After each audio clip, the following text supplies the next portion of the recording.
చెల్లి, తల్లి, తమ్ముళ్ళారా, అన్నలారా, నా వైపు చూడండి. రాత్రిపూట కలలు వస్తాయే, ప్రతి వాడికి కలలు వస్తాయి. చివరికి విచిత్రం ఏంటో తెలుసా, జంతువులకు కూడా కళ్ళు వస్తాయట. నేను అనే మాట ఏంటంటే, రాత్రిపూట నీకు ఎలాంటి కళ్ళు వస్తున్నాయి? తమ్ముడు, అన్నలారా, రాత్రిపూట నీకు ఎలాంటి కళలు వస్తున్నాయి? రాత్రిపూట నీకు వచ్చే కళ నీ పవిత్రతకు కొలమానిక.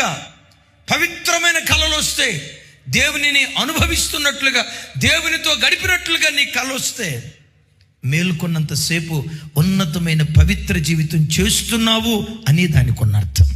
చప్పలు కొడుతూ ప్రభు వారికి స్తోత్రాలు చెప్పు. గతంలో చెప్పాను, 70 సంవత్సరాలు పైబడిన ఆయన వచ్చి అంటాడు, అయ్యగారు రాత్రిపూట పిచ్చి పిచ్చి కళ్ళు వస్తున్నాయి, రాకుండా ప్రార్థన చేయండి అయ్యగారు అన్నాడు.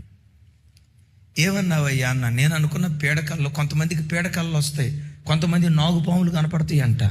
మరి అయ్యేందుకు కనపడతాయో నాకు అర్థం కాదు. ఇంకొంతమందికి అయ్యయ్యో కనపడతాయి అంట. నేనన్న పీడకళ్ళు అన్నావు, ఏం పీడకళ్ళయ్యా ఒకసారి చెప్పు, ప్రార్థన చేస్తానన్న.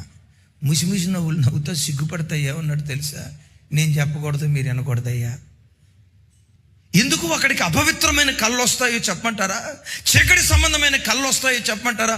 పగలు మేల్కొన్నంతసేపు లోకంతో గడిపితే, అపవిత్రతతో గడిపితే, పాపంతో గడిపితే, ఆ రాత్రి నిద్ర కూడా పాప సంబంధమైనవి వస్తాయి.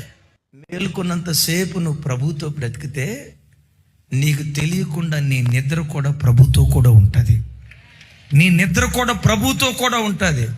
మేల్కొన్నంతసేపు నువ్వు ప్రభుతో గడిపితే, ఆ రాత్రి పండుకున్నప్పుడు ఎక్కడో ప్రార్థన కోటానికి వెళ్ళి నువ్వు ప్రార్థన చేసినట్టు, ఎక్కడో ప్రార్థన కోటానికి వెళ్ళి నువ్వు పాట పాడినట్టు, ఎక్కడో ప్రార్థన కోటానికి వెళ్ళి నువ్వు సాక్ష్యం చెప్తున్నట్లు, నువ్వు కన్నీరు విడిచి ప్రార్థన చేస్తా ఉంటే విస్తారమైన పంట, ఆ పంట పొలంలో చేపలు పడుతున్నట్టు. ఆ పొలంలో చేపలు, మరి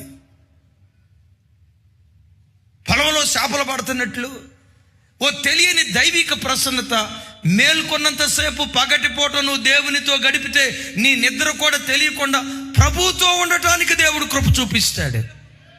ఓ మాట చెప్పమంటారా తమ్ముడు, రాత్రిపూట నీకొచ్చే కళ నీ పవిత్రతకు కొలమానిక. నీ పవిత్రతకు కొలమానిక.